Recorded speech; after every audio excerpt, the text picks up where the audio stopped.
ยังบ่ได้แล้วครับแซ่มาทางแล้วก็เลยได้เร็ว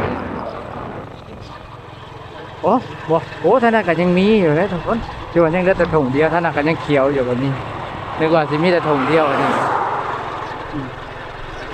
อันนี้คือบ้านพนทองนะทุกคนบ้านพนทอง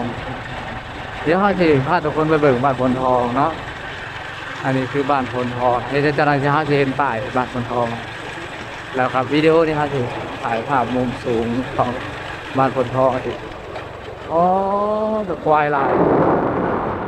อ้าวนี่พี่ได้มาอะไรเล็กอยู่ไหน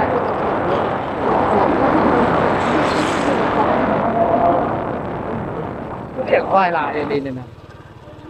นี่คือบ้านพนทองเนี่ยเป็นหมู่บ้านที่ว่าตั้งอยู่แคมทางเลยนะ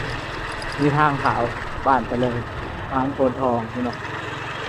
แต่ว่าบ้านนี่มีปั๊มน้ำมันมีเสาสัญญาณโทรศัพท์ถือว่าบ้านพนทองบ้านบึงคงนะครับทุกคนเป็นบ้านที่ตั้งติดกันนะอันนี้เป็นบ้านพนทอง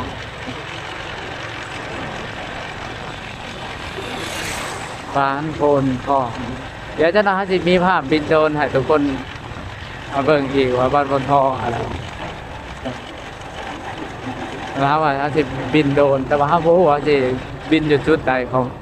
ของบ้านเพื่อครับเดี๋ยวเขาต้องไปหาเบิ่งทำเลดีๆแล้วเขาจะบินเพราะแต่ว่าบ้านนี่เป็นบ้านเก่าได้มีต้นไม้หลายมีต้นมะพร้าวต้นนึงพาทุกคนไปหลอกเบิ่งภาพบรรยากาศหมู่บ้านพนทองแต่ว่าบ้านนี่เป็นหมู่บ้านที่ใหญ่เลยทุกคนแต่เศรษฐกิจก็ดีอีก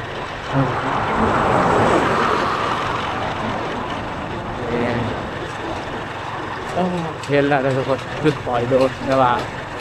เอาสิปล่อยได้เพราะอะไรในจุดนี้เนาะแต่ว่าเขามาปล่อยจุดนี้ไม่ได้จะโอเคอยู่คนโต๊ะนี่โอ้โหทางเละเทะเหมือนว่าเป็นไง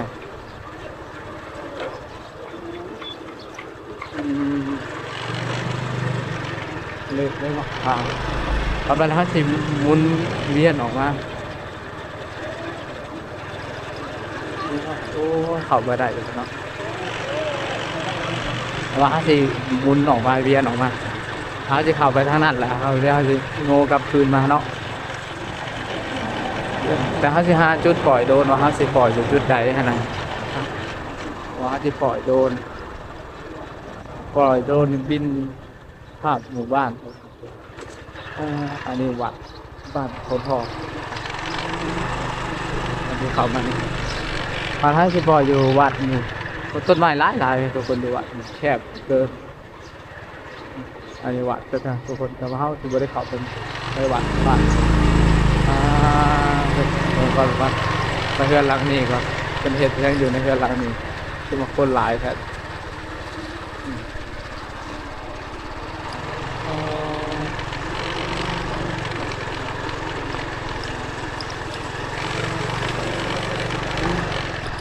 ว่านี่นะทุกคนเห็นบ่กระปอมเห็นบ่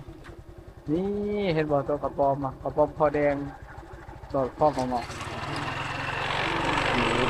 ในหมู่บ้านของพนทองแต่ว่าหมู่บ้านนี่เป็นหมู่บ้านใหญ่นะทุกคนแต่ว่าเขาสิถ่ายให้ทุกคนเบิ่งวิดีโอมุมสูงเอาว่าเขา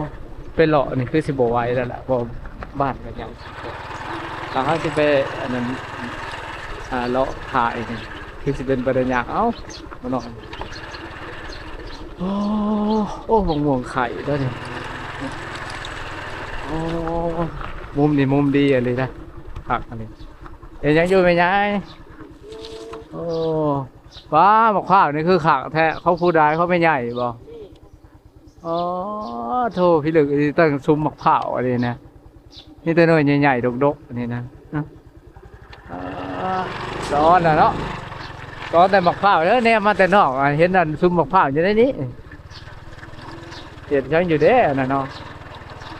นี่ทุกคนคืนมาไหวก่อนตลาดบ้านเพื่อนแต่ว่าขักแต่ซุ้มก็หมกข้าวนะขักอะไรตอนนี้เขาสิให้ทุกคน เบิ่งภาพมุมสูงหรือว่าภาพมุมบินโดรนเนาะแต่ตอนนี้เอาสิให้ทุกคนมาเบิ่งภาพพื้นดินก่อนนะสิจ๊ะต่อไปเราจะให้ทุกคนมาเบิ่งภาพมุมสูงโอ้หลักมานี่คือเก่าเนาะแต่ทางยางคือเก่าโอ้นี่แล้วเขาจะหาหมองปล่อยโดรนบินโดรนนะไปทุกคนไปเบิ่งบรรยากาศ